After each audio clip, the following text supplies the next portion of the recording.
So what is the controversy? It is basically Navjot Singh Sidhu fighting for what he calls to bring about a change in Punjab and in Punjab Congress. He has, however, though, been unable to bring any real change in his own constituency of Amritsar East. His constituents are literally dubbing him as an absentee MLA. Manjeet Sehgal with this ground report. A full-blown poster war. Punjab da captain versus Sara Punjab Sidhu Nal. The Amarinder versus Sidhu fight rages on, and while the captain wants action to be taken against his bête noire, it was the Punjab Chief Minister who made Sidhu a first-time entrant, a cabinet minister in 2017. Many senior Congress party MLAs were ignored to placate Sidhu, who remained dissatisfied through 4 years of his stint as an MLA and a Punjab minister. Navjot Singh Sidhu was inducted as a cabinet minister on March 16, 2017. He remained a minister for just 27 months and resigned on June 10, 2019, after his portfolio was divested as his performance, according to the Chief Minister, was not up to the mark. Sidhu ultimately resigned as a minister and remained absent from his constituency and assembly for the next 1.5 years. During this time, he neither attended the Punjab Assembly nor met the people of his constituency. As an elected representative, you can imagine the message that sent out. Sidhu claims to be fighting for a new Punjab, but hasn't been able to bring about any real change in Amritsar East. With poor roads, heaps of garbage, the constituency is crying for development. Vote किन्नू पाई सी 4.5 साल पहले सिद्धू नाल ते उन्होंने काम किया नहीं नहीं बाजी कुछ नहीं किया लॉकडाउन में भी कोई सहायता नहीं की ਤੇ ਇਹਨਾਂ ਨੂੰ ਤੇ ਕਾਫੀ ਟਾਈਮ ਹੋ ਗਿਆ ਦੇਖਿਆ ਨੂੰ ਬਸ ਇਹ ਉਦੋਂ ਹੀ ਆਉਂਦੇ ਆ ਵੋਟਾਂ ਦੇ ਟਾਈਮ ਪਰ ਵੋਟਾਂ ਦੇ ਟਾਈਮ ਹੀ ਇਹਨਾਂ ਦਾ ਕੋਈ ਨਹੀਂ ਆਉਂਦਾ ਇਹਨਾਂ ਦੇ ਛੋਟੇ ਮੋਟੇ ਜਿਹੜੇ ਹੁੰਦੇ ਨਾਲ ਖੜੇ ਹੋਣ ਵਾਲੇ ਉਹੀ ਬਸ ਵਿਖਦੇ ਆ ਦੇਖੋ ਜੀ ਵਿਕਾਸ ਦੀ ਗੱਲ ਤੇ ਦੂਰ ਰਹਿ ਗਈ ਆ ਸਿੱਧੂ ਸਾਹਿਬ ਤੇ ਆਪਣੇ ਇਲਾਕੇ 'ਚ ਇੱਕ ਵਾਰੀ ਪੈਰ ਤੱਕ ਨਹੀਂ ਪਾਇਆ ਉਹਨਾਂ ਨੇ From a sports star, Sidhu became a missing poster boy. Not only as a Congress MLA, but Sidhu was also targeted when he was a parliamentarian. His opponents even announced a reward. The missing posters also emerged in Rasulpur Kalar area, where 59 people died after a train ran into a crowd of Dussehra revelers on October the 19th, 2018. Sidhu had promised to adopt the families who had lost their breadwinners. The state government had, however, provided jobs to only 34 of the 59 affected families.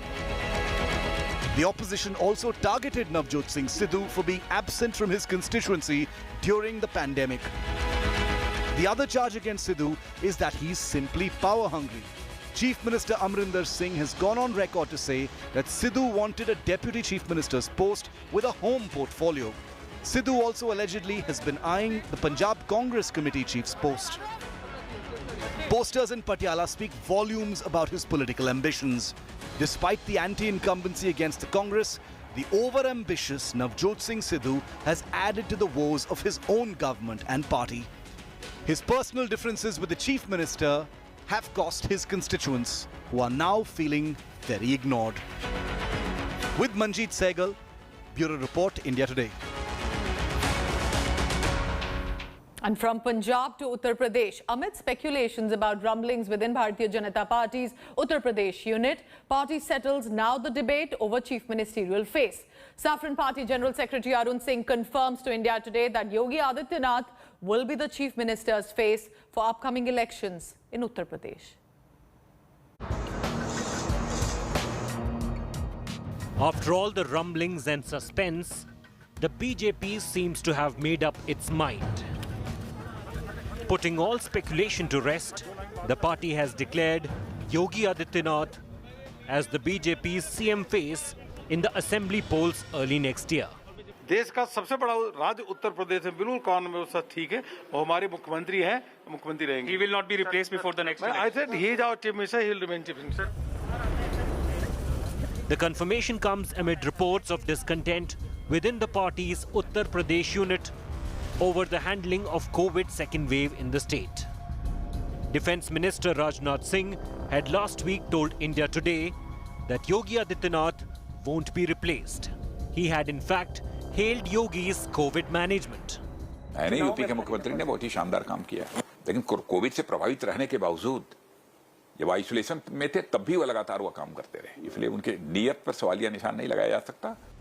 Earlier this month, Yogi held a series of meetings with Prime Minister Narendra Modi, Home Minister Amit Shah, and BJP Chief JP Nadda. The meetings were seen as Yogi's bid to send out a message to his detractors and to get an endorsement from the party's top brass. With the BJP's top guns throwing their weight behind Yogi Adityanath, the party is now fully geared to enter the poll arena in Uttar Pradesh. With Shivendra Srivastav in Lucknow and Devankur Vadhavan in Jaipur, Bureau Report, India Today. A day after UP Chief Minister ordered imposing the NSA Act against people involved in alleged forced religious conversion racket, India Today has now accessed a video. This is one of the arrested accused in the case named Mohammad Umar Gautam. In the old video, he can be heard saying that legal documentation related to conversion has been completed for more than 1,000 people. He adds that every month around 15 people are converted at the IDC or the Islamic Dawah Center, their office in Delhi's Jamia Nagar. On Monday, Uttar Pradesh ATS took into arrest Umar Gautam and his associate Mufti Qazi Jahangir Kasmi, and the two are currently also in police custody. The role of a Ministry of Women and Child Development employee, Irfan Sheikh, has also come to the fore, and that is also likely to take into further questioning. Meanwhile, sources say that the IDC also has links with a Qatar-based Salafi preacher, Dr. Bilal Phillips, who is an associate of Zakir Naik. IDC is suspected to have received foreign funding from the NGOs based in USA, Qatar, Kuwait, etc. So apart from the IDC, over 60 Dawah institutions across the country are now under the watch of the intelligence agencies. अल्हम्दुलिल्लाह इस centre में 1000 से ज़्यादा लोगों के legal documentation की formalities पूरी की गई हैं। हमारे यहाँ इस्लामिक दावा सेंटर में पोलैंड से, पुर्तगाल से, जर्मनी से, सिंगापुर से, अमेरिका से, इंग्लैंड से, कितने ममालिक से लोग आकर के उन्होंने वहाँ से अपना लीगल असिस्टेंस भी लिया, उनकी मैरिजेस के भी मामलात हुए, कोर्ट मैरिज के भी मामलात हुए, और अल्हम्दुलिल्लाह ये एक सिलसिला चल रहा है कि ये काम हम सब का मिला जुला काम है। जैसा कि हज़रत मौलाना ने फरमाया, ये तमाम उम्मत मुस्लिमा का ये यूनैनिमस यूनाइटेड एफर्ट है जिसको सबको मिलकर करना है। इस धंधे के जो धर्म परिवर्तन का काम है उसके न संविधान इजाज़त देता है, न सरकार इजाज़त दे सकता है और न समाज इजाज़त देगा। इसलिए जो है वो संविधान, समाज और सरकार दोनों इस ज़बरदस्ती धर्म परिवर्तन के धंधे के ख़िलाफ़ है, और जो भी इसमें शामिल है, जहाँ से भी सुपारी लेकर के ये काम हो रहा है, वो बचेंगे नहीं, ये बात समझ लेना चाहिए। अंधेरे में रखकर गुमराह करके धर्म परिवर्तन जायज़ नहीं है। कानून साफ है, और अगर किसी ने ऐसा किया तो उसके खिलाफ कानून के अनुसार कठोरतम कार्रवाई होनी चाहिए। पर कठोरतम कार्रवाई तो उत्तर प्रदेश सरकार के खिलाफ भी होना चाहिए। जो बैठ के सोती रही, कानून का उल्लंघन होते रहा, धर्मांतरण होता रहा, उन पर तो NSA लगे, पर जो मौजूदा सरकार है उत्तर प्रदेश की, ये अपने लिए क्या सजा की तजवीज़ करती, ये भी बता दे नैतिकता के आधार पे। दोषी तो ये भी हैं